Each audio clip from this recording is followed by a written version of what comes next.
Hi friends, good morning అండి. ఈరోజు curry గుత్తి వంకాయ.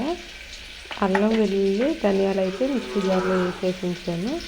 టమాటా ఉల్లిపాయ పచ్చిమిరపకాయలు కోసేసాను. వంకాయలు అయితే కట్ చేయాలి. ఇలా ఉంటే వంకాయలు బాగుంటాయి, ఫ్రెష్గా ఉంటాయి, గుత్తి వంకాయకి బాగుంటాయి అన్నమాట.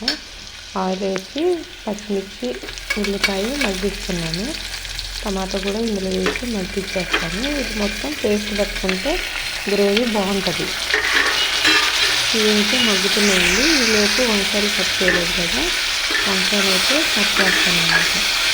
ఇవన్నీ ఇలా మగ్గుతుంది. కొంచెం లైట్గా బాగా ఫ్రై అవసరం లేదు, మగ్గితే పచ్చి వాసన అనేది రాదనమాట. వంకాయ కూరలోకి వంకాయలు మగ్గాక వస్తాం కాబట్టి ఎక్కువసేపు మగ్గదు కాబట్టి పచ్చి వాసన రాకుండా ఉంటుంది, మగ్గించుకుంటాం. వంకాయలు ముచ్చుకు మొత్తం పొయ్యి అవసరం లేదండి. పైన కొంచెం కట్ చేసి 4 బద్దల కింద కోసుకుంటే సరిపోతుంది అన్నమాట. వాటర్ అంటే వంకాయలు కంట వస్తాయి అంటారు కదా, కంట రాకుండా అంటే చేదైపోతాయి అన్నమాట కంట వస్తాయి. అలా రాకుండా వాటర్ పోసి వాటర్లోకి కొంచెం సాల్ట్ వేసి కోసిన ముక్కలు అందులో వేసుకోవాలి. అలా వేసుకుంటే వంకాయలు కంట రావు. ఈలోపు అవైతే మగ్గాక మిక్సీ పడతాను. ఉదయం టిఫిన్ ఏం చేయలేదండి, ఎందుకంటే నైట్ గ్యాస్ అయిపోయింది. మాకు బుక్ లేదు, గ్యాస్ బుక్ అన్నమాట ఇక్కడ, అందుకనే బుక్ చేయలేదు. ఫస్ట్ అయితే గ్యాస్ అయిపోయింది. నైట్ తీసుకురమ్మంటేనేమో మా వారు 3 వచ్చారు కదా, డ్యూటీకి వెళ్ళి వచ్చి అలసిపోయి ఉన్నారు. ఇప్పుడు వెళ్ళలేనులే, ఉదయాన్నే తీసుకొస్తారన్నారు. ఉదయం వెళ్ళేసరికి అక్కడ గ్యాస్ డీలర్స్ ఉంటారు కదా, బ్లాక్లో ఇస్తారు కదా, వాళ్ళ దగ్గరికి వెళ్తే లేవన్నారట. వేరే చోటుకి వెళ్ళి తెచ్చేసరికి కొంచెం టైం అయితే పట్టింది. ఇంకా టిఫిన్ అయితే ఏం చేయలేదన్నమాట. అందుకని వంకాయలు అయితే కట్ చేస్తున్నాను. అవి మగ్గుతున్నాయి, చూసుకుంటూ అయితే కట్ చేస్తున్నాను. ఈ వారం రోజులు వీడియోస్ అయితే అప్లోడ్ చేయలేదండి, ఎందుకంటే మా ఇంటికి చుట్టాలు వచ్చారు. అదే మా వారి ఫ్రెండ్ అన్నాను కదా, ఆమెకి హెల్త్ బాగాలేదన్నాను కదా ఇంతకుముందు వీడియోలో, వాళ్ళైతే వచ్చారు.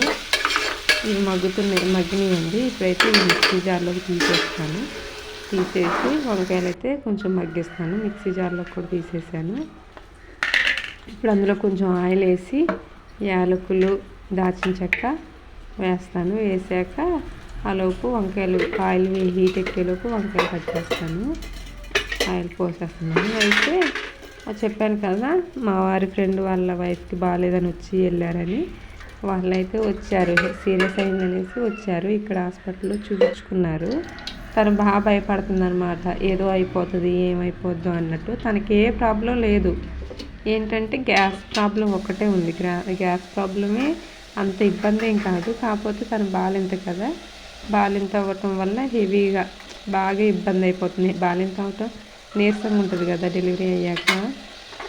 తనకి ఐరన్ లోపం కూడా ఉందంట. గ్యాస్ ప్రాబ్లం ఇవన్నీ ఉండటం వల్ల కొంచెం బాగా ఇబ్బంది పడిపోయారు, సీరియస్ అయ్యింది. అయితే ఇప్పుడు ఈ వారం ఇక్కడ ఉన్నారు కదా, కొంచెం పర్లేదు. కాకపోతే ఈ వారంలోనే 2 times హాస్పిటల్కి తిరిగారనమాట, గ్యాస్ నొప్పి వస్తుందని. కాకపోతే వాటర్ ఎక్కువ తాగితే ఇబ్బంది ఉండదు, కానీ తను ఎక్కువ వాటర్ తాగదు. అయితే యాలకులు అవి వేసాను కదా, కొంచెం ఫ్రై అయ్యాయండి. వంకాయలు కూడా వేసేసాను. ఈలోపు అవి వంకాయలు మధ్యలోపు అవి ఇందాక మిక్సీలో వేసాను కదా, అవి అయితే మిక్సీ పట్టేస్తాను. కొంచెం మగ్గాలి. ఇలా మగ్గుతున్నాయి కదా, వంకాయలు తొందరగా మగ్గిపోతాయి. కొంచెం ఆయిల్ వేసాను, అయినా మగ్గిపోతాయి, ఆవిరికే మగ్గిపోతాయి. ఈలోపు అవైతే మిక్సీ పట్టేస్తాను. అయితే అమ్మాయికి ఇదే చెప్పాను కదా, గ్యాస్ ప్రాబ్లమే. ఇక్కడికి వచ్చాక బాగానే రికవరీ అయింది, కానీ గ్యాస్ నొప్పి వస్తుందని 12 హాస్పిటల్కి వెళ్ళారనమాట. మళ్ళీ ఇంజెక్షన్ చేయించుకుంటాను. చాలా మెడిసిన్స్ వాడుతుంది. డెలివరీ అయినప్పటి నుంచి ఇప్పటికి 4 times తిరిగిందనమాట హాస్పిటల్కి. ఇంకా పిల్లలతోని 4 times హాస్పిటల్కి ఎక్కడికంటే అక్కడికి వెళ్ళటం ఇబ్బందే కదా. అయితే నేను తనతో చెప్పాను, వాటర్ ఎక్కువ తాగితే గ్యాస్ ప్రాబ్లం అనేది తగ్గిపోద్ది. ముందు నుంచే తను ఈ వాటర్ ఎక్కువ తాగితే బాగానే ఉండేది, ఎక్కువ వాటర్ తాగదనమాట. ఇక్కడ ఉన్న 5 రోజులు కూడా చెప్తున్నా కానీ తాగేది కాదు. అలా చేయటం వల్లే మళ్ళీ 2 times హాస్పిటల్కి తిరగాల్సి వచ్చింది. బాలింత కదా, ఈ టైంలో అన్ని మెడిసిన్స్ వాడటం మంచిది కాదు. మళ్ళీ కొంచెం నొప్పి వచ్చినా సరే ఊరికే ఇంజెక్షన్ చేయించుకోవటం కూడా మంచిది కాదు. కొంచెం వాటర్ అయితే ఎక్కువ తాగని చెప్పాను. తన ఇష్టం. వెళ్ళిపోయారండి, నిన్నే వెళ్ళారు. ఏదైనా హెల్త్ ఇష్యూస్ వస్తే భయపడటం కాదు, దాని నుంచి ఎలా బయటపడాలనేది ఆలోచించి చేయాలి. ఇంకా వంకాయలు అయితే మగ్గిపోయినాయండి, ఉప్పు పసుపు వేసాను, మగ్గినాయి. ఇప్పుడైతే పేస్ట్ పెట్టాను కదా టమాటాలు, పల్లీలు కూడా వేసి పేస్ట్ అయితే పట్టేసాను, అందులోనే వేసి అది కూడా వేసేసాను. కొంచెం మగ్గినాయి. ఇప్పుడైతే కారం కూడా వేసేసానండి, పచ్చివాసన పోయేలాగా కొంచెం మగ్గిస్తాను కారం వేసాక. ఇప్పుడు కొంచెం మగ్గిపోయినాయండి, ఇప్పుడు పచ్చివాసన పోయేది కదా కారం. ఇప్పుడైతే వాటర్ పోస్తున్నాను. ఇందాక మిక్సీ పెట్టాను కదా, అది కొంచెం పేస్ట్ అనేది కొంచెం మిక్సీలో ఉండిపోయింది, అందుకే వాటర్ మిక్సీ జార్లో పోసాను అనమాట. ఇంకొన్ని పడతాయి. అయితే వంకాయలు మునిగే అన్ని వాటర్ పోస్తే సరిపోతుందండి. కుక్కర్లో వేసాను కదా, 2 విజిల్స్ అయితే రానిస్తాను. ఇదిగోండి, ఇంత పోస్తే సరిపోతుంది, ఉడికిపోతాయి. ఆల్రెడీ ఉడికినీలే కానీ మనకి గ్రేవీ కావాలి కదా, అందులోనూ అల్లం పేస్ట్ ఇప్పుడు వేసాం కదా, అల్లం వెల్లుల్లి పేస్టు, అవి ముక్కలకు పట్టాలి కదా, వాటర్లో మగ్గితే ముక్కలు పడతాయి అన్నమాట. విజిల్ అయితే పెట్టాను, అదే కుక్కర్ మీద మూత పెట్టేశాను. ఇది విజిల్ సరిగ్గా రావట్లేదండి ఒక్కోసారి, అందుకే నొక్కి మరీ పెడుతున్నాను, ఆవిరి బయటికి పోతుందన్నమాట. బియ్యం కడగాలి, ఇంకా పని అయితే ఏం అవ్వలేదు. గిన్నెలు ఉన్నాయి, గిన్నెల తర్వాత చూస్తాను. బియ్యం కడిగేసి గ్యాస్ మీద అయితే పెట్టేశానండి. ఆలోపు బట్టలు కొన్ని ఉన్నాయి, కొన్ని ఉతికేసి పైన అయితే ఆరేసి వచ్చానమాట. ఇంకొన్ని ఉన్నాయి, అవి వంట కొంచెం వేసాక ప్రిపేర్ చేశాక ఉతుకుదాము అనేసి అయితే ఉంచాను అనమాట. చెప్పాను కదండి విజిల్ సరిగ్గా రావట్లేదని మూత అయితే తీసేసి మగ్గిస్తున్నాను. కొంచెం మగ్గింది, సాల్ట్ సరిపోలేదు, ఇంకొంచెం సాల్ట్ వేస్తాను. చూసారా కొంచెం మగ్గింది, ఇంకొంచెం మగ్గితే సరిపోతుంది. ఆలోపు బట్టలు చెప్పాను కదా, బట్టలు ఉన్నాయి, అవి అయితే ఉతికేసే వచ్చాను, విజిల్ రావట్లేదు అనేసి వచ్చాను. ఇప్పుడైతే జాడిస్తాను, అన్నం ఇంకా ఉడకాలి. ఈలోపు జాడిచ్చేసి వస్తానండి.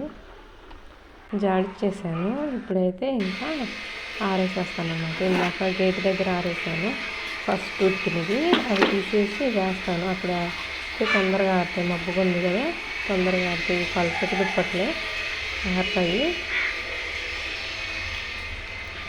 ఈలోపు ఒకసారి గ్యాస్ దగ్గరికి వెళ్ళి చూసొద్దామని వెళ్ళానండి. అయితే గ్యాస్ ఆన్లోనే ఉంది కానీ మంట అయితే ఆగిపోయింది, ఇంకొంచెం అయితే ఏమయ్యేది. రాగానే గ్యాస్ అయితే ఆఫ్ చేసేసి తీసేసాను. కూర అయితే మగ్గిపోయింది. ఇది ఒక ప్రాబ్లం అయిపోయింది. గ్యాస్ ఆన్ చేసి ఏదైనా పని చేసుకుంటుంటే అది ఆటోమేటిక్గా ఆఫ్ అయిపోతుంది, ఎందుకనో మంట కూడా ఎక్కువ రావట్లేదు. అందుకనే అటువైపు పొయ్యి మీదే ఎక్కువ వండుతున్నాను అనమాట. రైస్ కూడా అందుకనే అటువైపు పెట్టాను. నాకు కర్రీ కూడా అటే వండాను, రైస్ పెట్టాలి కదా అని ఇటువైపు పెట్టి రైస్ అటు పెట్టాను అనమాట. అయితే కర్రీ అయిపోయింది, ఇక్కడ పెడుతున్నానండి. ఇది మాకు డైనింగ్ టేబుల్లా, మేము ఇక్కడ కూర్చొని తింటాం అందరం టీవీ చూసుకుంటూ. పిల్లలు మధ్యాహ్నం వచ్చినా సరే ఇక్కడే కూర్చొని తింటారు కదా, ఆ టైంకి రైసు వాటర్ అన్నీ అక్కడ పెట్టేసి ఉంచుతాను. వాళ్ళు వచ్చినమంటే వాళ్ళకైతే పెట్టేస్తాను. ఇంకా రైస్ అయితే అవుతుంది. లోపు బట్టలు ఇందాక ఆరేయలేదు, ఏమైందా కోర్స్ చూసొద్దామని వెళ్ళాను కదా, అయితే గేటు దగ్గర తీసేసి ఆరేస్తున్నాను. పైననే మాట్లాడుతున్నాడు, అక్క వదిలికి జ్వరం వచ్చిందట, ఒకసారి రావచ్చుగా మాట్లాడటానికి వదులుతాను, ఒక్కతే ఉందనంటే ఇంకా పని అవ్వలేదన్నయ్య, ఉదయం గ్యాస్ లేదు కదా అందుకే పని లేట్ అయిపోయింది, ఇంకా పని అవ్వలేదని చెప్పాను. బట్టలు ఆరేసేసాక ఇంక రైస్ అయితే వంచేసి గిన్నెలు అయితే ఉన్నాయి, అవి కడిగేయాలండి. కడిగేసి ఫ్రెష్ అవ్వాలి. చెప్పాను కదా ఫంక్షన్ అవుట్ పోస్ట్పోన్ అయిందని, అదైతే సండే పెట్టారు. రేపు సండే అంటే రేపు ఊరు వెళ్తాము. ఫ్రెష్ అయిపోయాక లగేజ్ అయితే సర్దాలి, ఐరన్ చేసేవి కూడా ఉన్నాయి, ఐరన్ చేయాలి. అయితే రైస్ కూడా ఉడికిపోయిందండి, బాగా కొంచెం ఎక్కువే ఉడికిపోయింది అనమాట. అందుకే లోపలికి వచ్చి అమ్మటే అయితే ఉంచేసాను.